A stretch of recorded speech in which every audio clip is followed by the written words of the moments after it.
Hi, I'm Randy Robison. Welcome to this special edition of Life Today, digital edition.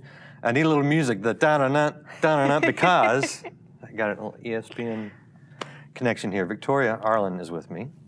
How are you doing? I'm fantastic. How are you? I'm great. I'm jealous, and I mentioned this to you before, but I'm jealous because you have done the X Games for ESPN. Yes, I have. The Winter X Games, both of them, but for me it's the Winter X Games. Give me a little resume just so people who may go, who? I've seen her. Tell me some of the things you've done. My resume with ESPN? Yes. So I started out with Special Olympic World Games in Los Angeles, and then I've done some digital stuff, and then right into X Games Aspen, College Game Day, I did a piece on Buddy Hield, and then some more ESPNW, and then I was at Invictus Games, Frozen 4, X Games Austin, the ESPYs, to name a few. Yeah, Frozen 4, college finals. College hockey, yep. Yeah, I actually watched that. And then is it Invictus Games? Mm-hmm, Invictus Games. And tell people what that is. I know what that is, but tell people. So that is for injured veterans, and that was started by Prince Harry. And it's a sporting event. It's amazing. It was honestly, I feel like there wasn't a day that I went by where my life wasn't forever changed, just with people and the stories and just the giving constantly. How does someone as young as you are get such a great gig? I blame God. I don't blame God, I thank God, yeah, but right. I don't know. I'm still I'm coming into my second year. I'm still kind of pinching myself. It really was a series of God winks. I was invited after London. I was kind of starting a speaking tour and speaking circuit, and my agent called me, was like, hey, do you want to go down to ESPN? They want you to give a speech to the security division, to their annual meetings. So I was like, okay, sure. You know, I was 19, and I went down and did my spiel, and the head of security, Mike Heimbach, was like, have you ever thought of a career in sports broadcasting? And at this point, I had done my fair share of media stuff with swimming and being a professional athlete, that I was like, well, not really. And but he was like, well, come on a tour. So I went on a tour, and we just so happened to watch a live taping of SportsCenter, and a light bulb went off. And I just knew that this is where I needed to be. You know, swimming, I'd done everything I could do with swimming, and I was kind of looking for that next thing. You know, I feel like God will give you that next step. You just have to be willing to listen to that light bulb and that ding, ding, ding, that kind of internal alarm clock. And so I had befriended a couple of the anchors and just started job shadowing. And every time I would go down over the course of the next year, I would meet someone else. I would meet another executive. I'd meet a producer. And I just met people, and I just really I shared my story, but I also just kind of shared my passion. And I was willing to deliver coffees. You know, at this time I was still in a chair, so I was like, you can hop in, put a wagon to the back of my chair, and I'll deliver coffees. And that all changed. It was actually the day after my 9-year life day, and I went down there for a meeting, and the producer, Bill Bonnell, was like, so we want you to be our reporter for the Special Olympic World Games. And I'm kind of sitting across, and his other producer, Kate Jackson, was there, and everyone had told me, you got to get your foot in the door. Yeah. But you know, it's experience. It's ESPN. You know, it's not.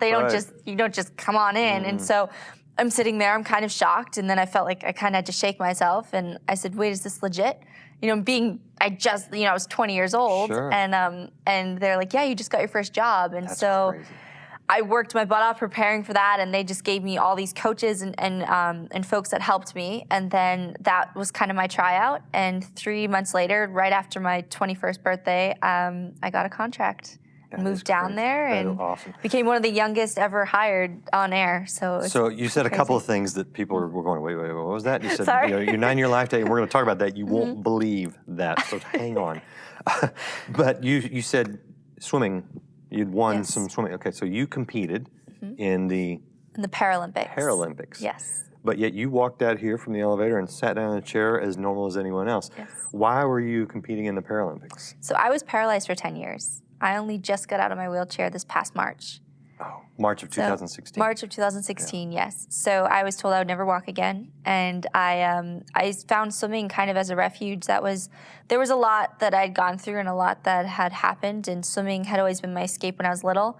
That was kind of my new escape, that I could get out of my chair and just be free. And then one thing led to another, and once again, God just guiding my path, and just swimming by faith and through his grace and just swimming for him brought me to just a whole new stage. And then that just opened up a whole new world for me after winning. After I won gold, it was kind of like the spotlight was on and my story and everything was just kind of out for the world to see. Which competitions did you win gold in? The 100 freestyle. 100 free. Now, were you able to use your legs at all? And strictly arms? I still can't kick. That's Really? the kicker. Yeah, I But still you walk cannot fine. kick. I mean, you don't.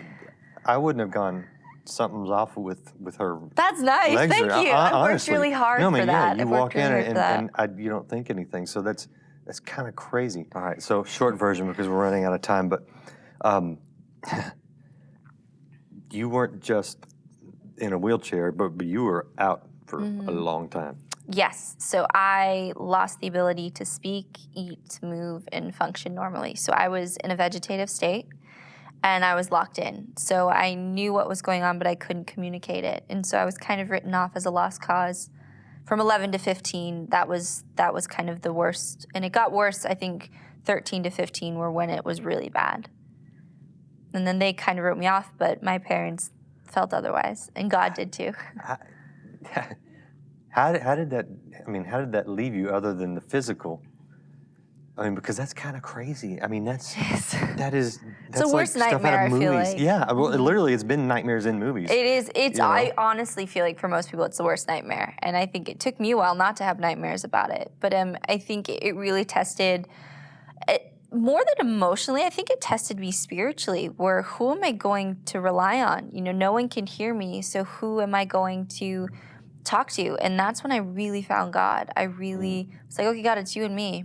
And I've got nothing left, and I just need you. And I don't know what to do, but Lord, I need you. And so I just kind of kept trusting and filling my day with gratitude and finding one good thing every day and holding on to that and just believing. I had dreams, I had goals, and I think because I was so young, I hadn't really lived yet. So I really didn't have, I had so much, the world was such this interesting, curious place that I wanted so badly to be a part of. Wow.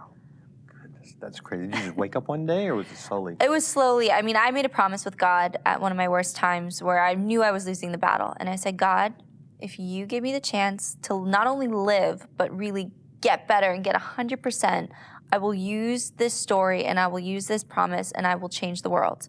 And I will go out and turn this test into a testimony. And so he kept his end of the promise. And so now it's my turn. But it didn't happen quickly. I mean, it started with blinking. I got control of my eyes.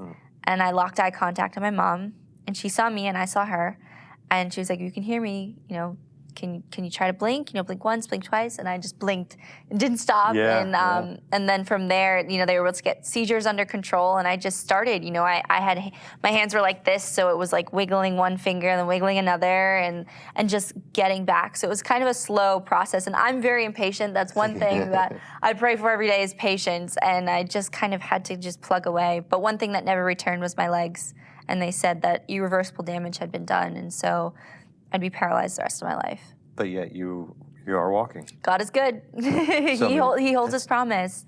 That's crazy. His I mean, you're promise. still healing, still getting better. Oh, you think? absolutely. Yeah. I mean, my legs aren't up to par. I'd say they're maybe at 70% where they could be, but I'm not complaining. I mean, even that whole journey was another series of God winks and parents on a mission that really just didn't accept the status quo. Crazy. I'd love to sit here and chat all night, but I gotta let you go. She's got a broadcast show to do. Is there a website? Do you connect with people, or are you on Instagram? Yeah, I do a or lot. Facebook? I do a lot with social media like Instagram and Twitter. What's the best place if someone's like, okay, I gotta keep my eye on this girl? Probably Instagram or Twitter. I mean, Okay. my website kind of leads to all of that, so you could just go to victoriaarlen.com and find me, or just find me on Instagram or Twitter. Yes. I'm around. Or just watch ESPN. Or you'll just see her. watch. You never know. I might just pop up on Yeah. ESPN. Or you can hear more from her right now on the broadcast show of Life Today. That's available right now at lifetoday.org. Hey, thanks for watching. I hope you enjoyed this video.